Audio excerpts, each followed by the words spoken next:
1 Chronique au chapitre 13. David tint conseil avec les chefs de milliers et de centaines, avec tous les princes. Et David dit à toute l'assemblée d'Israël, si vous le trouvez bon et si cela vient de l'Éternel, notre Dieu, envoyant de tous côtés vers nos frères qui restent dans toutes les contrées d'Israël, et aussi vers les sacrificateurs et les Lévites dans les villes où sont leurs banlieues, afin qu'ils se réunissent à nous et ramenons auprès de nous l'arche de notre Dieu, car nous ne nous en sommes pas occupés du temps de Saül. Toute l'assemblée décida de faire ainsi, car la chose parut convenable à tout le peuple.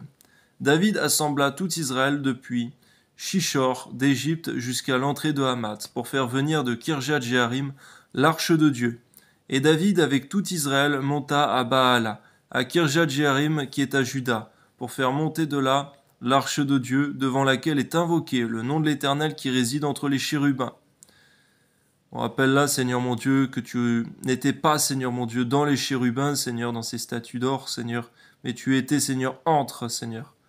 Que ton nom soit glorifié, Seigneur. Tu nous apprends encore, Seigneur, qu'on ne doit pas fixer, Seigneur, nos yeux sur les choses visibles, mais sur toi et ta parole, Seigneur mon Dieu, qui ne sont pas toujours visibles à l'œil, Seigneur, mais qui est esprit. Amen. Ils mirent sur un char neuf l'arche de Dieu, qu'ils emportèrent de la maison d'Aminadab. Uza et Ajo conduisaient le char. David et tout Israël dansaient devant Dieu de toute leur force, en chantant, en jouant des harpes, des luttes, des tambourins, des cymbales et des trompettes. Alléluia, merci Seigneur mon Dieu, parce que David te louait avec ferveur, Seigneur, et de toute sa force. Amen. Permets-nous, Seigneur mon Dieu, également, Seigneur mon Dieu, de pouvoir faire cela, sans prendre crainte du regard des autres. Amen. Lorsqu'ils furent arrivés à l'ère de Kidon, Uza étendit la main pour saisir l'arche parce que les bœufs la faisaient pencher. La colère de l'Éternel s'enflamma contre Uza, et l'Éternel le frappa parce qu'il avait étendu la main sur l'arche. Uza mourut là, devant Dieu. David fut irrité de ce que l'Éternel avait frappé Uza d'un tel châtiment. Et ce lieu a été appelé jusqu'à ce jour Péretz Uza. David eut peur de Dieu. En ce jour-là, il dit « Comment ferais-je entrer chez moi l'arche de Dieu ?»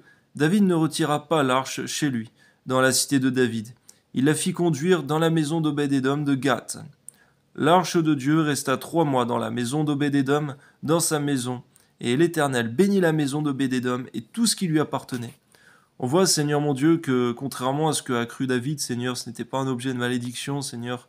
L'arche de Dieu, Seigneur, on voit que celui qui a hébergé ton arche, Seigneur, a été béni. Mais on voit plutôt, Seigneur mon Dieu, que au fait, Seigneur mon Dieu, de la porter, Seigneur, cela appartenait aux Lévites, Seigneur mon Dieu, et chacun devait garder son poste, Seigneur. Permets-nous de garder chacun notre poste, Seigneur, ce à quoi nous avons été attribués, dans nos fonctions respectives. Sois béni, Père, au nom de Jésus. Amen.